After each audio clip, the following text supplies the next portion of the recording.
Welcome back to Tips, my dear friends. The topic that we are going to handle today is personality demystified. Most of us, we don't give importance to psychological development of a person. We don't even know what do you mean by psychological life and psychological well-being of oneself. Psychology, maybe it gained momentum after Freud, who is considered to be the psychoanalytic father of psychoanalytics. So he came up with idea of id, ego, superego. Id, instincts, ego, the reality, and superego, he related to the moral values of the society or moral values as a whole.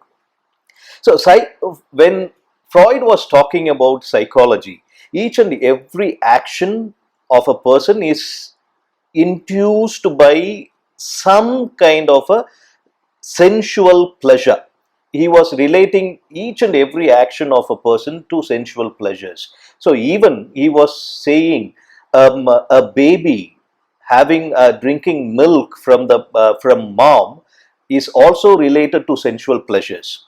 So when his disciple Carl Jung, when he came, he just moved that from one to the other. He was also talking about various types of personality.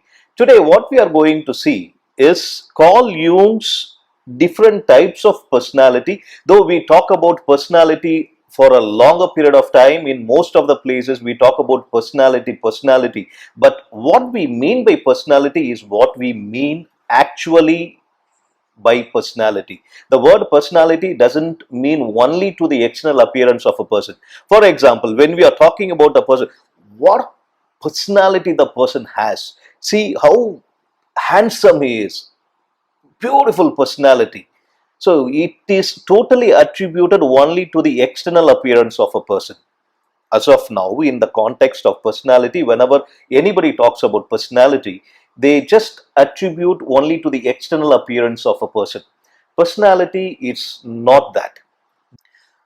Can we say, or do we say, a person who is not that handsome or a lady who is not that beautiful as per the kind of a criteria that we have set?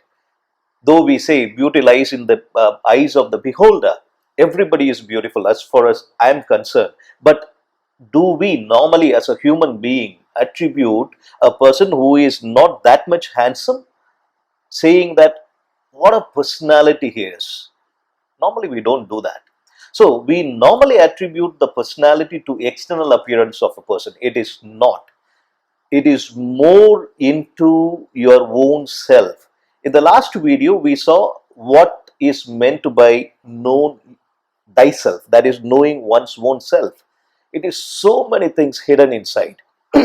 Likewise, personality also, it is a kind of a, there are different types of personality, and it tells about what kind of a personality you fall into. Normally, we talk about two things. One, extrovert and introvert. These are not only the personalities of person.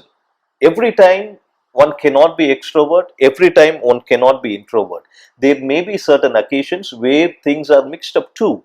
So let us see in this video. I'm just going to focus on only one thing about Carl Jung's 8 types of personalities. So he has divided 4 of extrovert, 4 of introvert, what it means.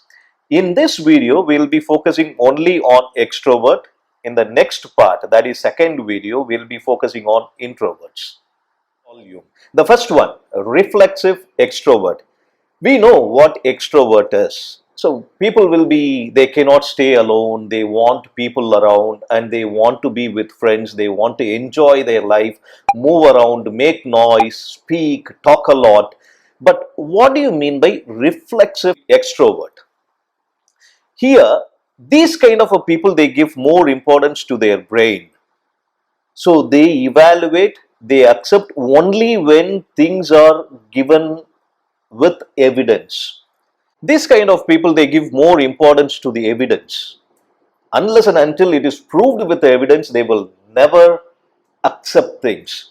There are so many people, Unless and until you prove them with figures and facts, they will say, no, I will not believe. You are trying to cheat me. So these kind of people, reflexive extrovert, though they are extrovert, they can move around and make friends. And when they want to understand and accept certain facts, they need evidences. This is what we mean by reflexive extrovert. The second point is sentimental extroverts. As the word stands, sentimental. These kind of people are more sentimental and they give more importance to their feelings. Unlike the reflexive ones that give importance to evidences and brain, here it is just feelings. They want to be around their friends. They want to be among the crowd. In case you remove these people and put them separate, gone. They cannot even live. They get into depression. In case if they are alone with nobody around and they are not able to express their feelings to anybody, they are gone. So sentimental people, they give importance to more of their feelings and sentiments. They make friends and they do anything for their friends, and to make them happy, they are ready to do anything. The third type is perceptive extroverts.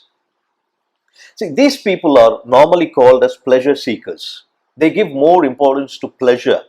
Each and everything relates to pleasure.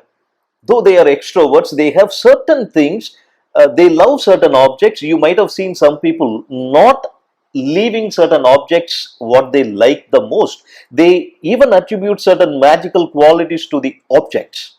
You cannot separate. For example, I know one of my friends, she cannot remove herself from the teddy bear she loves. The teddy bear is next to her life.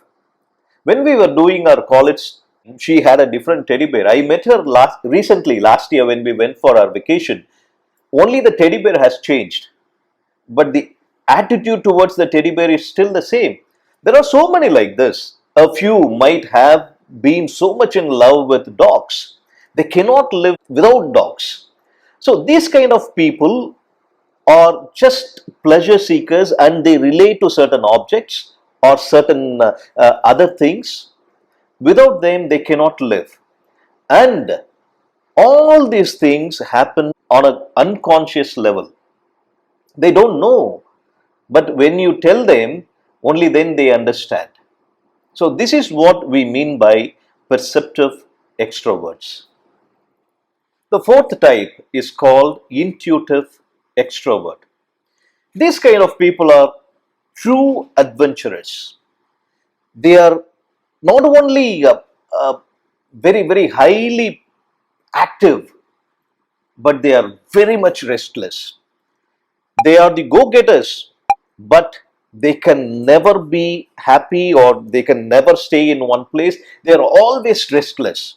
They love adventures. They even try to take different routes, thinking out of box to reach that target that they have fixed. And once they finish, they want to get into something else. And you might have seen so many people, and a few at least, they cannot stay in one place. They have their own big team, they have their own big group of friends, and they want to do something or the other every time. Even at home, when they finish off their work and come back home, they cannot relax. They want to try something else. They don't want to even waste 1 minute of their time apart from taking rest, that is sleeping. This kind of people are called intuitive extroverts. So this is what I had to tell you about extroverts, the four types of extroverts in this video. In the next one, let's catch up with four types of introverts as per Carl Jung's psychology. Until then, bye.